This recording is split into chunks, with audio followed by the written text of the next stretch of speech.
Oh, hello there! Today I wanted to talk about the humble orc. And you know, by saying orc, I mean the orc, the Orocai, the great green, or whatever you want to call it. Those green boys and girls in a lot of different media, especially in fantasy. Orcs are kinda interesting, because I think they originally are portrayed as nothing more than like evil henchmen.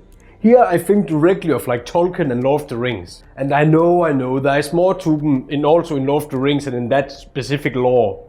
But mostly I'm talking about like how people generally perceive orcs.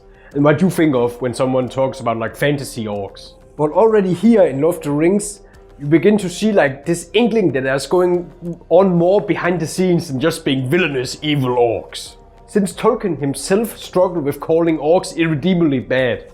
For various lore reasons that I won't get into. All of this is just to say that orcs are kinda interesting, and especially with how they are portrayed in like multiple different ways. Like sometimes they're portrayed as nothing more than very brutal primal orcs and a very primal warrior race, like in Warhammer Fantasy, where they of course have their own flair, but very much live up to this portrayal of them. But then you also have examples like in the Elder Scrolls universe, where they still do have a little bit of this warrior culture to them, but they very much act like a lot of the other races. The creation myth for them in the Elder Scrolls universe is pretty rough though, I'll give them that. So there have and still is this personification of orcs as more than just random enemies for the hero to fight. And these two paths, you know, the one being just random warriors and then being more like humans and elves and whatever, like these two different paths have been going on for some time. You can take for example World of Warcraft, where the orcs there again do have this warrior flair to them, but they are played just as much as like characters as humans are in that story too. Though they have taken on the role of antagonists multiple times, with you know Garrosh or Gul'dan for example. But I think World of Warcraft is one of the early ones who also portray orcs as something more than just, you know, enemies to fight. And then there's also like D&D, where it kinda goes a different route, where like orcs often are portrayed as monstrous, but half-orcs are just another race you can play as, just as all the other races. So there you kinda get both representations-ish, which is kinda interesting way to do it. Orcs kind of feel like whatever the narrative really needs at the moment. Do we need a narrative where you deal with being yourself, dealing with like discrimination and a focus on moral grace and a deep dive into characters and what it means to be different from the humans around you? Are we much more in like grander focus on adventure and war, about good and evil and overcoming the odds? I think Warhammer Fantasy really applies to that example specifically, or that theme I suppose. Lastly, there are two examples of orcs I really want to talk about that are very different. The first one is the orcs in 40k.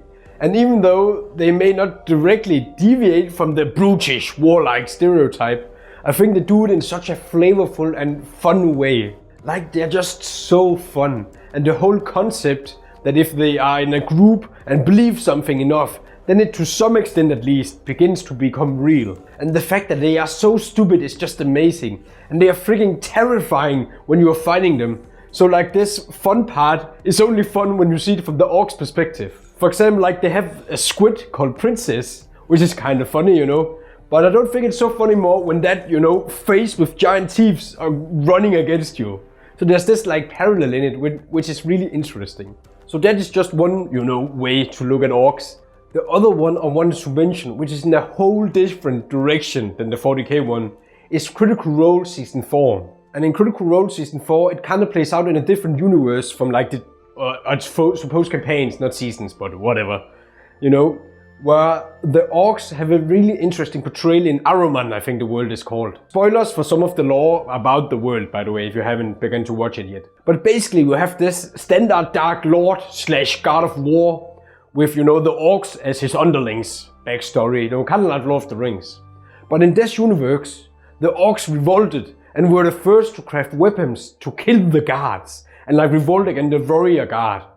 So here they directly opposed the warlike fate that was put upon them, so to speak, and are now like great druids and even actors and have totally deviated from the stereotype, which is really delightful. I quite like this portrayal of them as like having started out being forced into being warriors and like underlings but then be like, hey, this is not who we are, and revolting and kind of go pushing past that and becoming something of their own and something very different from like the stereotype, which is really amazing. Again, with them being like druids and actors, that's so interesting, and I really like that concept. It really humanizing them as a race instead of just, you know, being either the good guys or the bad guys, but actually having this law of them having to overcome the very like standard perception of orcs. So that's really interesting on like a meta commentary level, I suppose, which I really enjoy.